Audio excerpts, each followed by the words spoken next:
Ready? Cross our Pembonk. Welcome to Pembonk.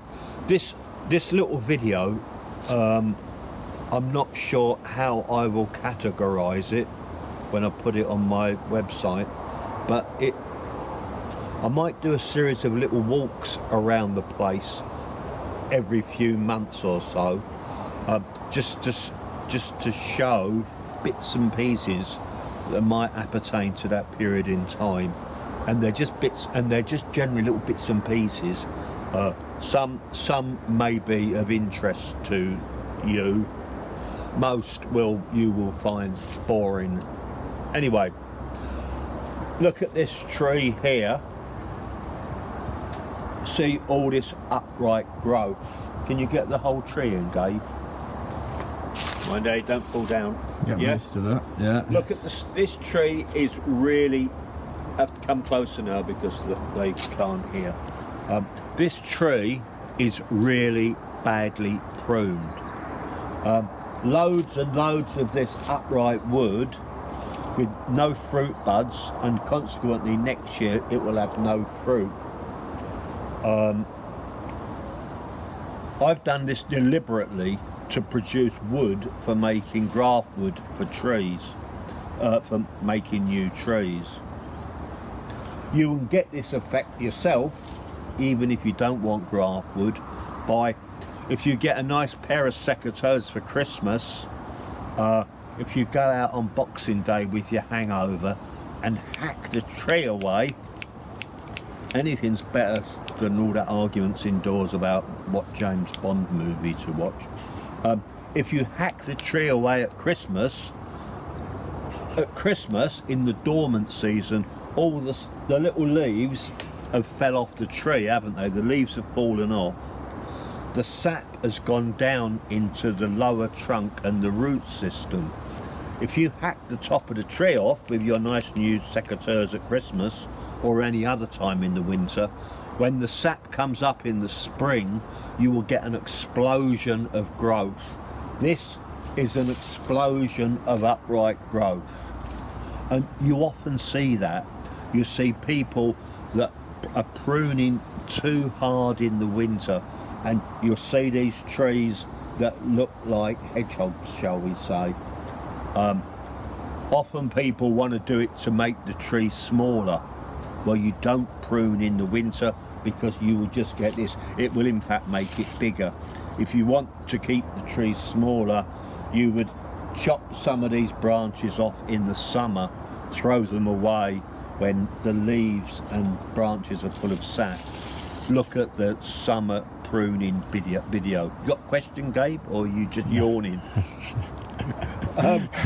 So this tree, from your point of view, is really badly pruned. It's good to be able to see one like this.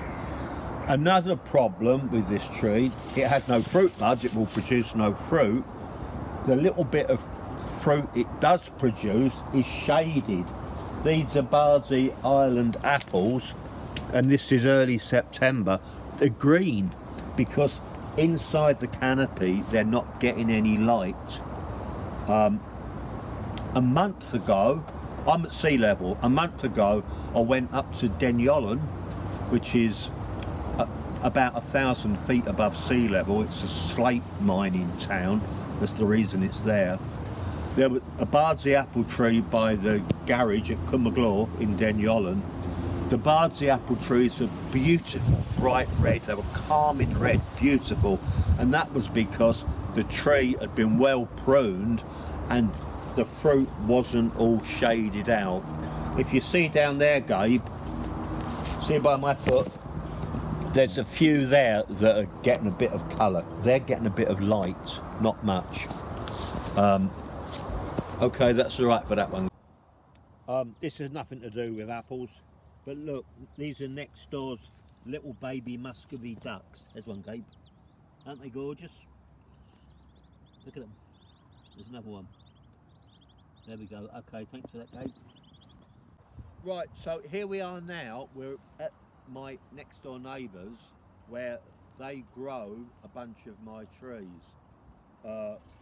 You can still see here lots of upright wood when we've been hacking them back in the winter to get loads of growth.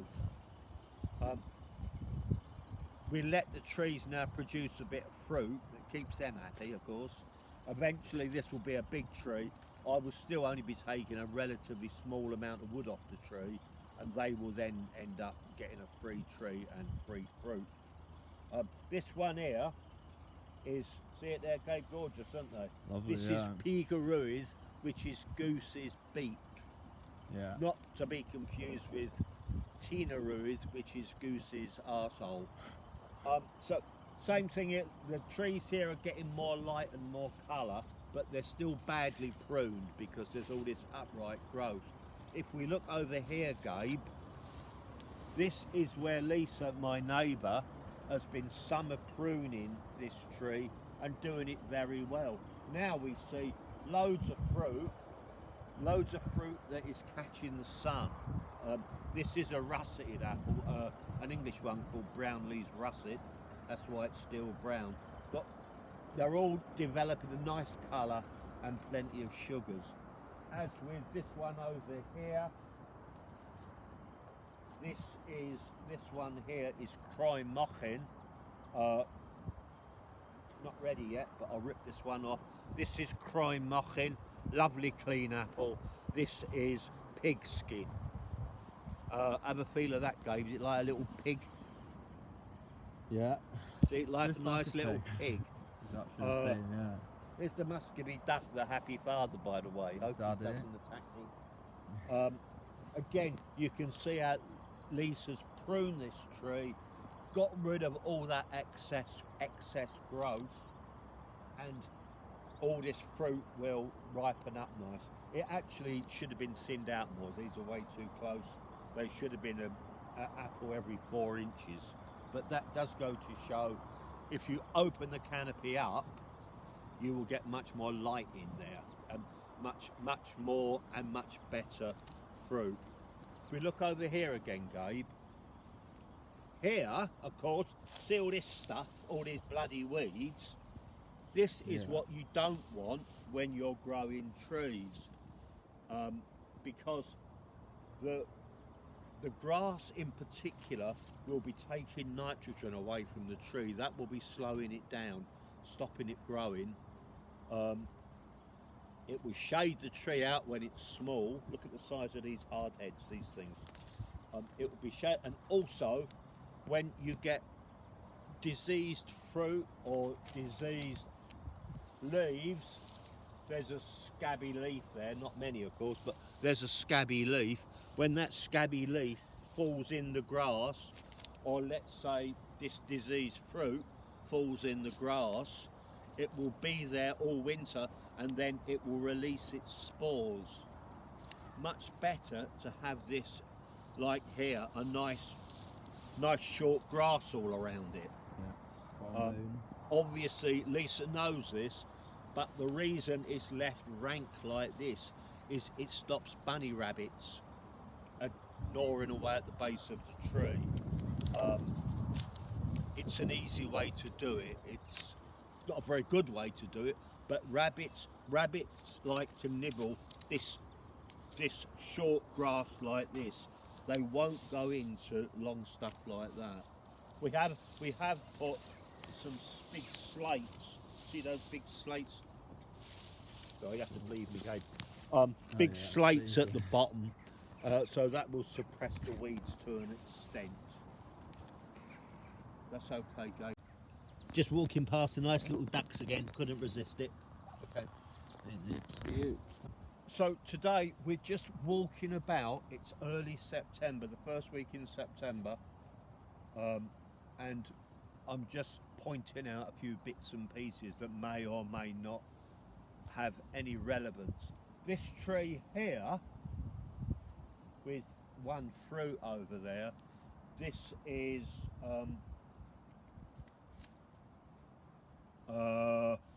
forgot the name. It's an English one, and it's one that's biennial. That means you will get loads of, it will be covered one year and then none the next. So some trees are more susceptible to that than others.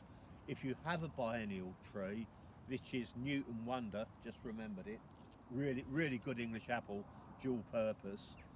If you read your books or your tree starts and you find it's biennial, or it starts to look like it's going to be biennial, then you have to do things accordingly to stop that. You would, for example, rather than let it have loads and loads of fruit, you would thin them out every year. So there's a biennial tree. Okay, stop. We're just passing this tree here. This is Gravenstein, I think that's how you pronounce it, which is an American apple with a German name. And Lisa's German, so I think that's probably why she planted it. You can see from the shape, it isn't an open-centered bush or a bush tree with an open center like a goblet. It's a center leader tree. It has a trunk up there and the branches coming out. This is a much better shape. It's a much better shape for increasing your photosynthesis. All modern people, and especially like in America, they always plant center leader trees. I will put a growing center leader trees on my website. I don't think there is, because in Britain we always grow open centered bushes, these goblet shaped trees. So this is an open center tree, and you can see lots of light penetration, despite all these weeds, of course. Is that all right, Gabe? This tree here is Morgan Sweet, a South Welsh apple, an early eater and an early cider. And when you eat it, there is that nice little cidery tang that I like. I don't know why it's doing poorly this year. You can see all these brown leaves. It looks like it's been scorched by the dry wind or something like that.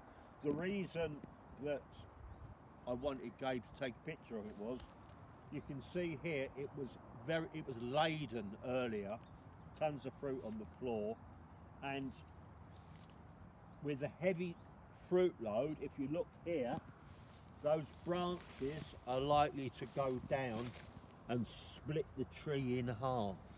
Yeah, so if you have that problem, obviously the fruit should have been thinned out, but knowing you lot, you're too cheap to throw your fruit away. It's hard to do, isn't it? What you can do is maypole it, a tree like this. Especially plums, they often respond to maypoling because they produce heavy crops. If your tree is overproducing and you're worried about these crutch angles splitting, you tie a pole up the middle, perhaps tape it or bits of string, an upright pole, and then you can have bits of string coming down to support these overladen branches. So it's like a maypole, what people dance around. Yeah, I remember it well. Gabe remembers it well from his troubled childhood. So there we are. That's just a little observation. Maypole your tree if it's likely to snap. Okay. This tree here is called Channel Beauty, from the Gower Peninsula in South Wales, by Swansea. A man contacted me recently. He lived in Wolverhampton. His great-great-grandfather bred this and called it Gower in English, now usually called Channel Beauty. And the man sent me pictures of his great-great-granddad, proper Victorian gentleman, and pictures of the medals that he won. And he won several medals with this tree here. So this is Channel Beauty. It's not doing very well, and I imagine it's on a too small a root stock. It can't compete with all this stuff. Nothing. What can compete with this? Not a lot. So this tree, I think, is on a smaller rootstock than that tree up there, Gabe. I know that one's on an M111. I think this one would be on a rootstock called M26, and it just hasn't got that oomph to compete with all this grass. So now what we've got is a little runt of a thing, producing loads of little runty apples and not producing any graft wood for me. Luckily I do have another tree over there, so I'm not too worried about it. But it's a shame because it's a lovely apple, lovely clean apple, but the tree it's not happy, is it? Okay. We're back to this little Morgan Sweet again. Again, it's getting swamped by the grass. It can't get away. I think it's reacting to that by panicking a bit and producing loads of fruit and no growth and no wood for my grafting. But luckily I've got another one over there. I was just going to show you when the fruit are ripe, they just pop off in your hand, and there's always a few on the floor. And when you look inside, you will see here, get them there, Gabe. Nice, ouch, nice dark brown pips. That's a sign that the tree's ripe, the fruit's ripe. If the pips are white, then it's unripe. Okay. We're just walking along this row of trees here, going back to my place. Look in there, Gabe. Look at them. Despite being in the shade of all this excess growth, this is Machen, a big red thing. Look at those bad boys.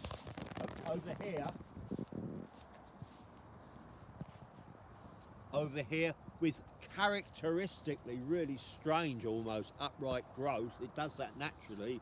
Is Marged Nicholas, and you see it there starting to colour up. It gets a lovely colour with all the lenticels, those dots become very prominent. And that one there, it's because there's south over there, it's getting a bit of light and a bit of colour. Last one, Gabe, here.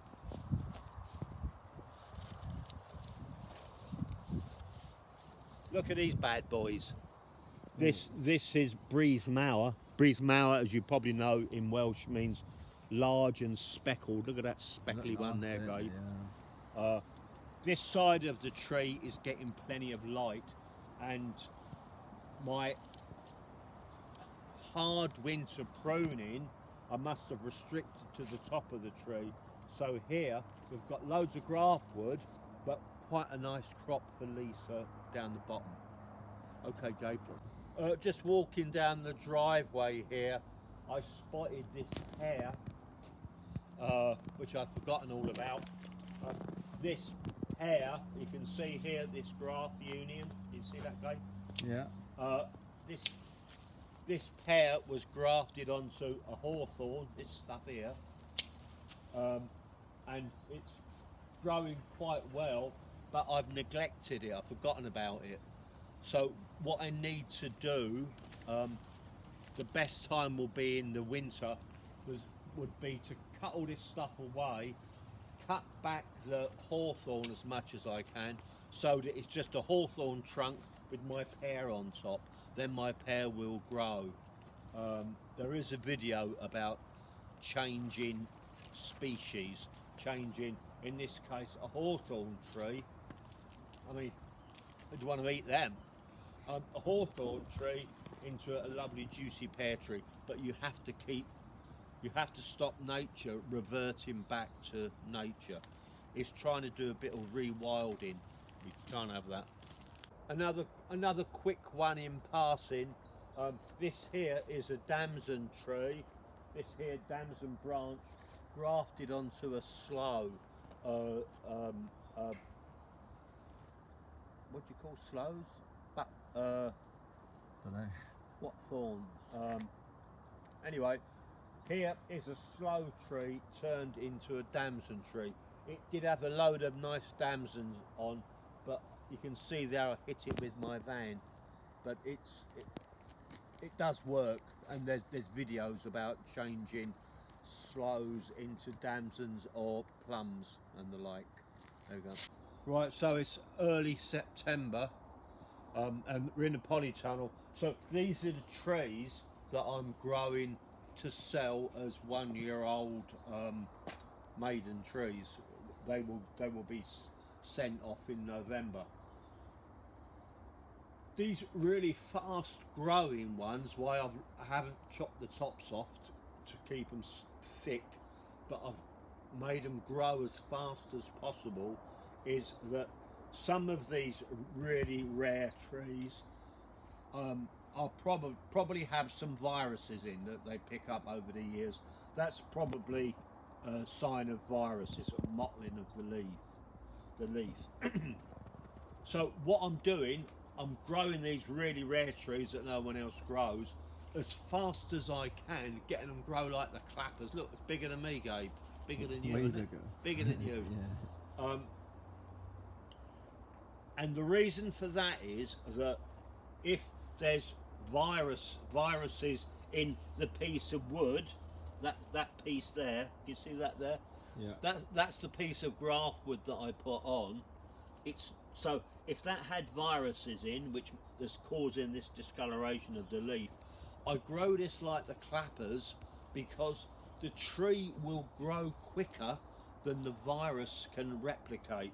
So that virus has been creeping up here gradually, but if I graft my next lot of trees from the very top, Won't have reached it. there will be much fewer and Yeah. hopefully no viruses. That's the old-fashioned way of making virus-free wood. There are obviously nowadays far more complicated and modern ways, but I don't know how to do it. But this works fine. This is me making virus-free wood. Thanks, Gabe. A final thing in passing, this bed here has had trees in, and it's picked up apple replant disease. Apples are famous for it. So what I'm growing here, this stuff is special super hot caliente mustard, special mix, that this will be up here by the end of the autumn, and then I will chop this up and incorporate it into the soil, cover it with plastic, and basically it's mustard gas. It's methyl isothiocyanates. They will sterilise the soil in an organic fashion. They will kill the apple replant disease, which is a combination of nematodes, bacteria, virus and funguses. They're all in there. If you plant a tree, that's why if you plant apple tree, especially where there were apple trees before, it's likely to fail. If you dug up an old apple tree, you should plant a plum or a pear, not a pear, a plum or a cherry, a stone fruit in its place. So there we are, that's apple replant disease.